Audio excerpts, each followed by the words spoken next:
요새 한류다 뭐다 해가지고 한국이 세계적으로 이렇게 두각을 나타내고 있어요.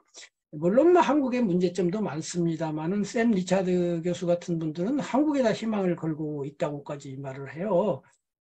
근데 지금 이 한국이 아니고 한국이 가지고 있는 잠재력에다 플러스 알파를 하면 그게 가능하다고 저는 생각을 하게 됐어요. 플러스 알파.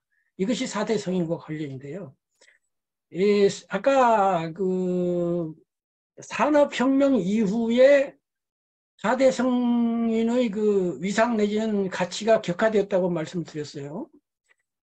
그런데 이제 제3시대가 오는 거죠. 그러니까 산업혁명 이전의 시대, 그다음에 기술 시대인 산업혁명 이후 시대. 근데 기술이 어느 정도 됐어요. 되고서 다시 시작되어야 할 미래의 세대가 이제 세 번째 시대인데 이 세 번째 시대에 가져와야 될 게 4대 성인을 비롯한 고대의 현철들의 사상을 오히려 가져와야 돼요. 그런데 그것을 할 수 있는 나라 중에 모델을 보여줄 수 있는 나라가 한국 말고는 없습니다. 정말로. 왜 그러냐면요. 한국이란 나라가 정말 특이해요. 그건 공자님 때문에 그래요. 우리나라 역사를 보면은 공자와 공자에 근거한 성리학에 의해서 무슨 도덕이니 윤리냐 하느라고 현실 발전을 못하고 실학을 등한시하고 세월 보내다가 일본한테 나라를 먹힌 건 맞아요. 그것은 성리학의 폐해인 건 맞습니다. 그런데 그러면 이번에 코로나 사태라든가 이런 걸 보면 한국인은 마스크를 씁니다. 그런데 저쪽에는 마스크 안 쓰려고 왜 그러냐고 막 싸우고 난리 났습니다. 마스크 왜 씁니까? 물어보니까 나도 나지만 남에게 피해를 주지 않으려고 그러는 거예요. 그랬더니 깜짝 놀랍니다. 뭐 이런 거 있잖아요. 이것을 따져 올라가면 거기에 성리학이 또 있는 겁니다. 남에 대한 배려.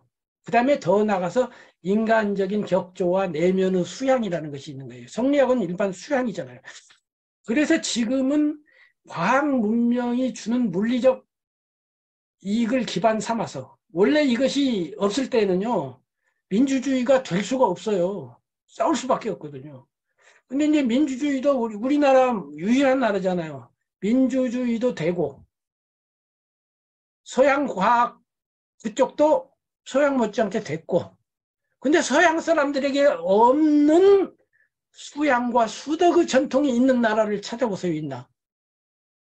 중국은 마오쩌둥인가 무엇인가 다 파괴해가지고 그 중국 사람들의 인격은 나무나라 평가해서 죄송하지만 수양하고는 아무 관련이 없고 거꾸로 수양은 몰라도 진짜 수양 안 한단 말이죠.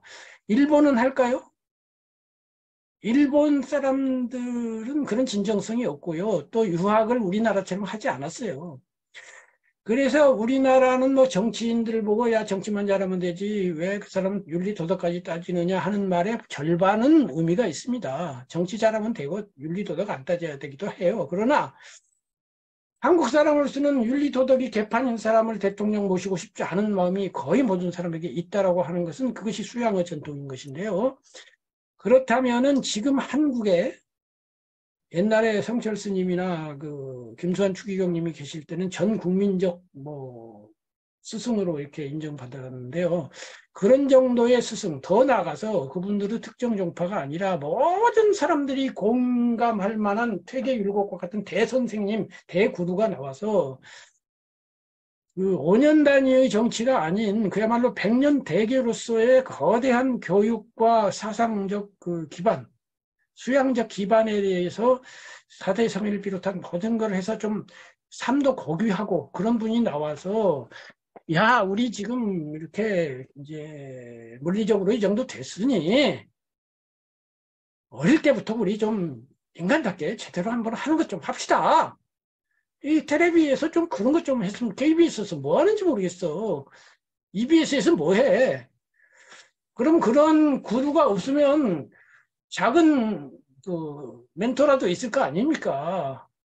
그런 것을 해서 한국이 그러한 흐름을 일으킬 수 있는 일단 기반이 있는 유일한 나라다 이 말이에요. 그래서 그런 생각이 드는 거예요. 지금 바하님 말씀을 들으면서 한국이 그런 나라인데 참 그런 미래가 펼쳐지면 얼마나 좋겠는가 이런 생각을 하게 되네요.